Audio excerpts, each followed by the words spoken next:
We have a useful policy and regulatory framework in place, starting from our international and regional law commitments, our constitutional framework, and then legislative and policy environment.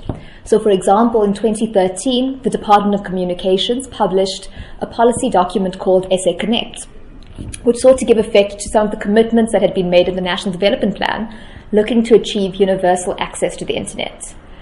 But what we've seen is that despite these policy commitments, access is still largely limited. So whilst we have good coverage, for example, the ability to access the internet hinges on a number of different factors.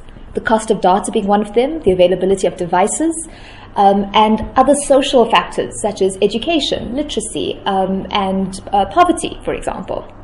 Things like the urban-rural divide also play into complicated issues around access to the internet. And so what we're looking at is developing different types of frameworks and initiatives that might truly give effect to the commitment to universal access to the internet for everyone in the country. The 7-point plan has been created. Why those 7 points in particular? So maybe just to start with, that this initiative is really a civil society-led initiative by the Association for Progressive Communications, the South African National Editors Forum, Media Monitoring Africa, and the Interactive Advertising Bureau. And it's largely driven through a rights-based lens that seeks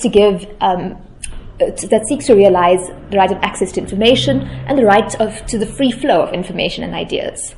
So whilst the plan is in its initial phases, its underpinning is well established under a various number of bodies of law. What we're looking at from this, in terms of these 7 points, is in addition to the ongoing discussions around the cost of data and the need to reduce data costs, other initiatives that can be taken to give effect to these rights. So what it looks at really, and just to note that these 7 points are kind of self-reinforcing and intended as building blocks to work together to implement universal access, is different kinds of measures to make online content more accessible to members of the public. This includes, for example, considerations such as zero-rating content in terms of government websites and information in the public interest, giving people tranches or basic tranches of information. It also looks at things like facilitating a stronger regulatory and policy environment, and, for example, considerations of whether or not the internet should be treated as a public utility in the same way in which we treat things like electricity and water, given its fundamental role in realizing the full range of fundamental rights that we all enjoy.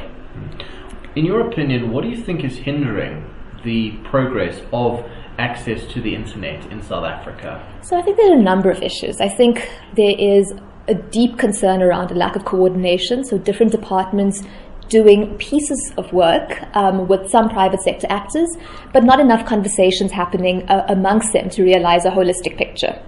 I think things around education and literacy have been one of the crucial issues where people are, even if they are able to access the internet, might use it for entertainment purposes, but not really use it for self-development and growth as we might want to see.